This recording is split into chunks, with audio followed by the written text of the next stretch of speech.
kenapa sih modal harus dinaikin, orang pialang tuh nggak nanggung resiko kok. Ini pertanyaan filosofis banget ini. Eh, yang perlu kita diskusikan lah sore ini karena memang itu perlu kita jawab eh, eh, secara secara komprehensif. Bapak Ibu, karena waktu saya cuma 30 menit, jadi saya coba Pak Ahmad, Pak Aris, itunya slide-nya boleh. Ah, ah, Bapak Ibu sekalian mohon izin, ini sebenarnya POJK 24 ini mengeko juga sebenarnya dengan POJK sebelumnya terkait peningkatan modal perusahaan asuransi. Nah, nanti uh, mungkin ya sebelum saya masuk ke dalam visi, karena kan diminta itu uh, saya memaparkan isi dari POJK-nya, kemudian di dalam itu juga ada kepemilikan asing. Ini menjadi hal yang bisa kita diskusikan nanti. Tapi sebelum itu, kalau boleh saya mau sedikit kita merenung lah di bulan puasa ini. Industri kita itu kayak apa sih sebenarnya? Kalau boleh next nggak? Ini 3 topik. Next. Sedikit next. Ya, berikut. Ah, Bapak Ibu sekalian sedikit snapshot lah kita melihat eh, posisi kita di mana sih sekarang di industri pialang asuransi, pialang reas dan penilai kerugian ini. Saya sedikit ya eh, eh, ternyata industri ini dari tahun ke tahun tumbuhnya cukup cukup signifikan. Kalau dari itu 2017 sampai 2023 itu dari jumlah aset dan pendapatan usahanya itu growing. Artinya memang industri ini menjanjikan untuk bertumbuh ke depan, apalagi kalau kita baca-baca kemarin eh, dan beberapa waktu yang lalu, ekonomi kita itu akan menjadi ekonomi termasuk terbesar kelima kira-kira gitu ya. Walaupun parameter syarat-syaratnya banyak, tapi itu indikasi. Dengan tidak begitu aja industri ini tumbuh itu. Kalau kita lihat itu jumlah aset industri pialang asuransi, reas, dan penilai kerugian itu tahun 2022 itu mengalami peningkatan 11,78% dibanding 2021. Ini luar biasa menurut saya. Kemudian juga eh, pendapatannya meningkat 21,12%. Ini belum belum belum belum menjadi ekonomi terbesar aja kita sudah tumbuhnya lumayan signifikan. Nah, ini uh, indikasi kenapa kita nanti perlu memperkuat uh, ekosistem di industri, termasuk pialang. Next. Ah, Masih seperti yang saya sampaikan tadi, ini snapshot aja Bapak Ibu, pertumbuhan aset untuk pialang, pendapatannya itu over time dari waktu-waktu dari tahun ke tahun itu mengalami peningkatan yang cukup signifikan. Nah, ini sedikit bahan buat kita bahwa industri ini mengalami pertumbuhan dari waktu ke waktu. Berikutnya,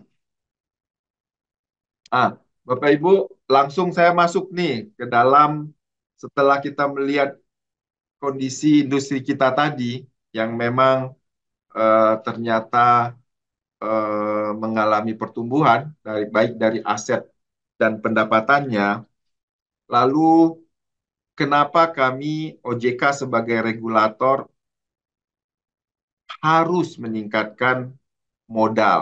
Nah, ini menarik nih pertanyaan Pak Mukharol Jalil di depan tadi ya.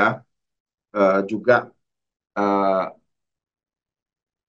eh, dipantik oleh Pak Aris juga tadi. Tujuan akhirnya apa sih? Nah, ini eh, menurut saya perlu kita diskusikan, kita jawab. Kalau sedikit saya bandingkan nih, Pak, Bapak, Ibu sekalian, sedikit bandingkan, tapi memang tidak apple to apple juga ya, karena kan harusnya pusat. Saya bandingin misalnya BPR, misalnya ya BPR. Kalau BPR sebenarnya ya dengan perusahaan asuransi bandingannya, tapi nggak juga lah.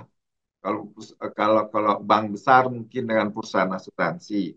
Nah, misalnya BPR tuh itu modal di store-nya itu 100 miliar kira-kira ya kalau nggak salah nih saya ingat-ingat aja nih.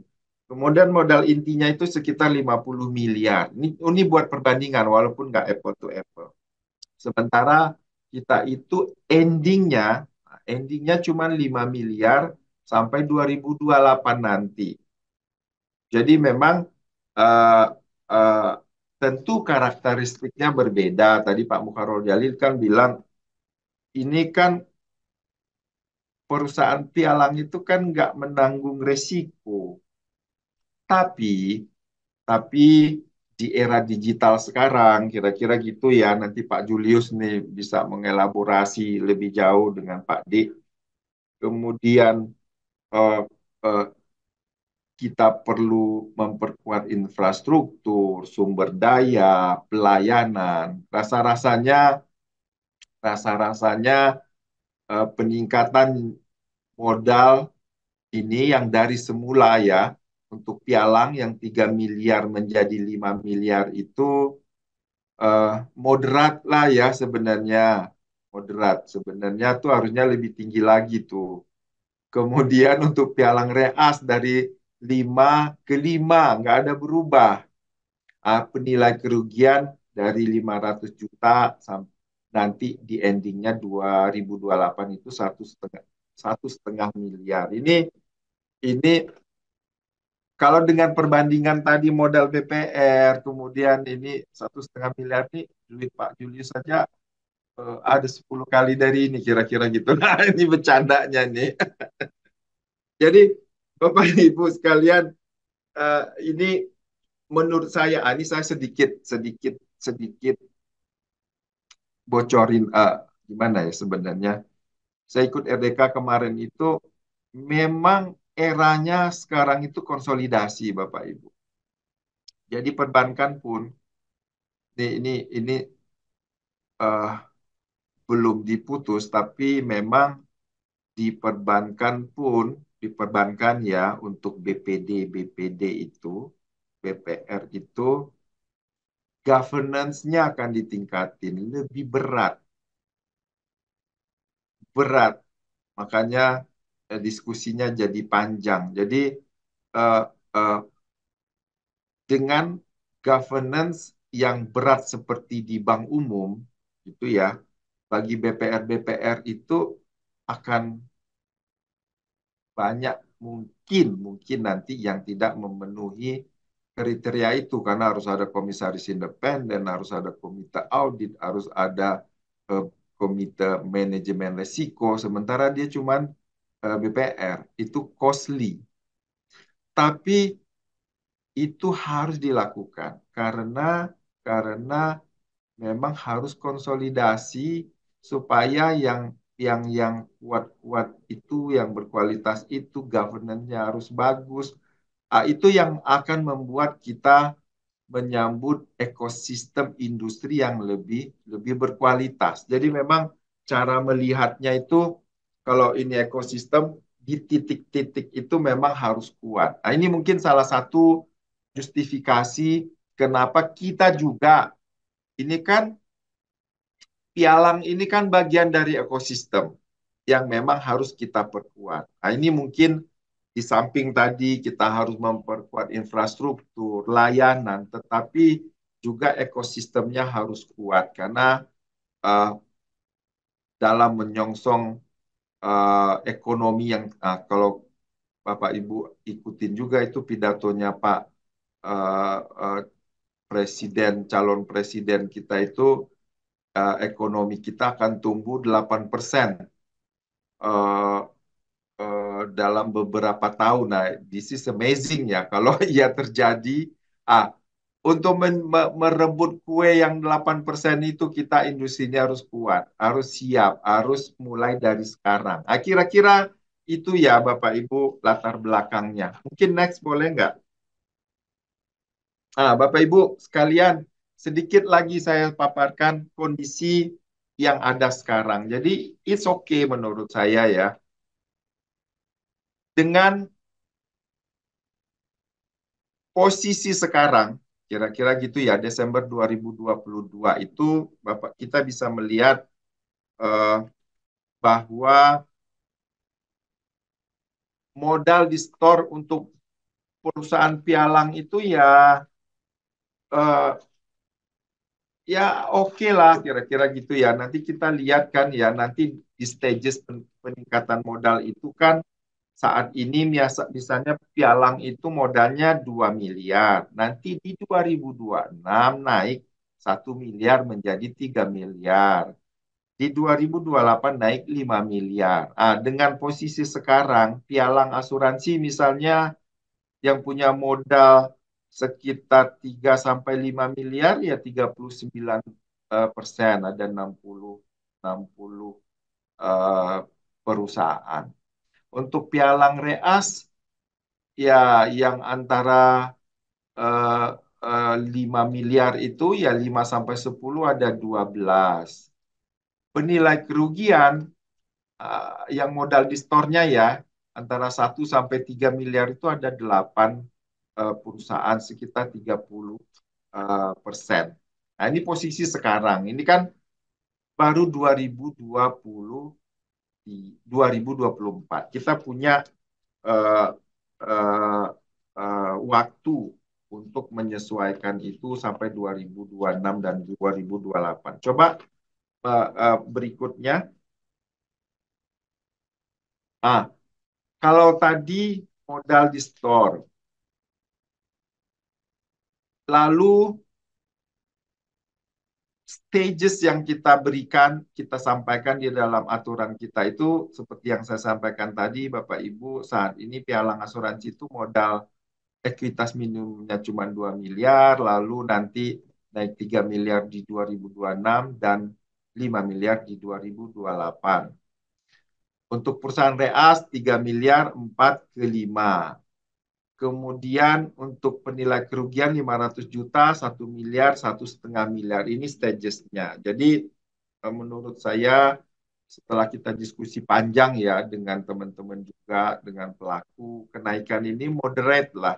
Enggak, apalagi eh, eh, penerapannya itu gradual sampai 2028. Berikutnya, ah, kalau tadi kita ngelihat data apa modal di store. Sekarang kita lihat ekuitas Bapak Ibu. Nah, ini sama eh, jumlah perusahaan pialang yang belum memenuhi ekuitas sampai saat ini kalau kita terapin nanti di 2026 itu sebanyak 39. 12 tambah 27. Itu ya sekitar 26% untuk pialang. Kalau pialang reas itu sekitar 30 atau 70% yang belum memenuhi. Sementara untuk penilai kerugian itu sudah memenuhi, semuanya sudah eh, kalaupun dimentokin 2028 1,5 M itu sudah memenuhi semuanya. Nah, Bapak Ibu dengan data yang ada seperti sekarang itu, lalu sekarang 2024 ke 2026, lalu 2028 rasanya ini tidak memberatkan lah menurut kami ya dari sisi pemenuhannya.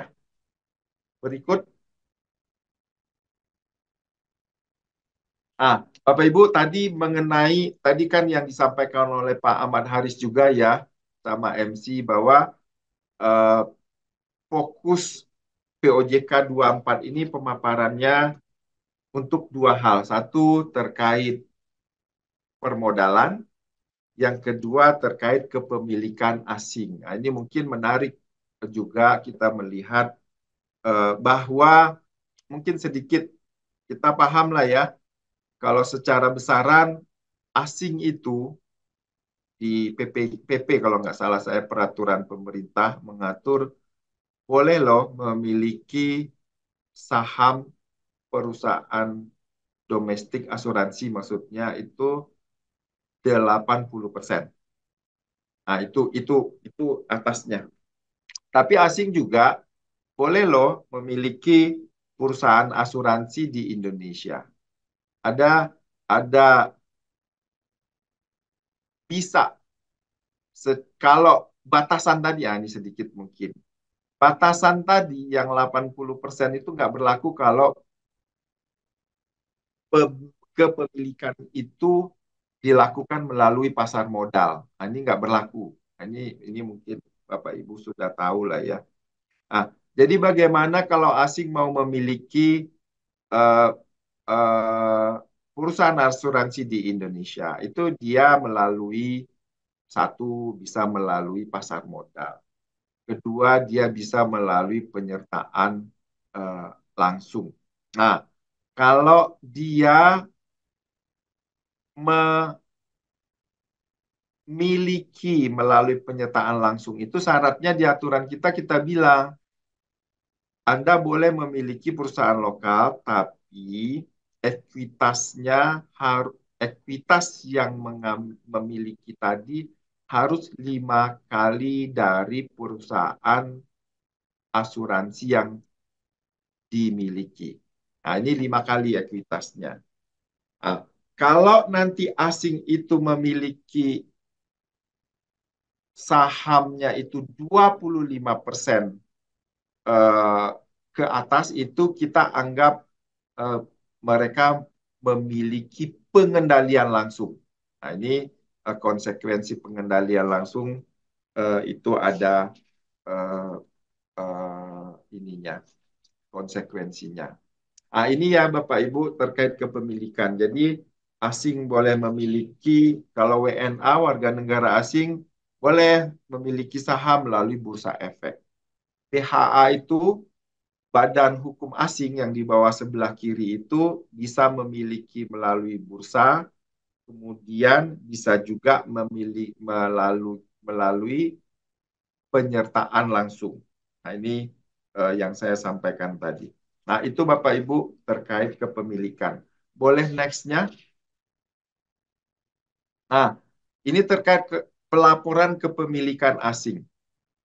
Jadi, perusahaan lokal yang dimiliki asing tadi harus mengidentifikasi dan melaporkan kepemilikan asing pada perusahaan oleh BHA, Badan Hukum Asing tadi. Kepemilikan asing pada perusahaan oleh WNA secara tidak langsung itu harus dilaporkan dan pemenuhan kriteria Badan Hukum Asing harus dilaporkan kepada OJK melalui laporan berkala dan saat aksi korporasi yang menyebabkan perubahan kepemilikan. Dan ini penting ya Bapak Ibu, karena kalau enggak nanti ada konsekuensinya melanggar peraturan. Lalu bagaimana kita menghitung kepemilikan saham oleh BHA? Intinya kepemilikan itu dihitung sampai ke ujungnya. Kira-kira gitu ya Bapak Ibu. Ultimate shareholders-nya itu di puncaknya. Jadi kalau dia memiliki PTA punya PTB 50, PTB punya PTC 30%, 50 kali 30. Kira-kira gitu cara menghitungnya. Nah, ini yang kita maksud dengan sampai ke ultimate shareholders tadi. Tapi, nah ini kalau kalau kepemilikan itu diperoleh apa oleh perusahaan yang ini perhitungan dari pemegang saham BHI untuk perusahaan TBK itu dia berdasarkan persentase kepemilikan sahamnya di bursa. Nah, itu dia. Jadi tidak melihat tadi hitungan sampai ke atasnya. Berapa yang dia miliki di bursa, segitu yang dia miliki. Ini Bapak Ibu sekalian, mungkin itu ya dua topik yang menurut saya sangat relevan untuk didiskusikan di POJK 24 tahun 2023. Itu pokok-pokok utamanya. Pertama, kenaikan modal, dan kedua, kepemilikan asing.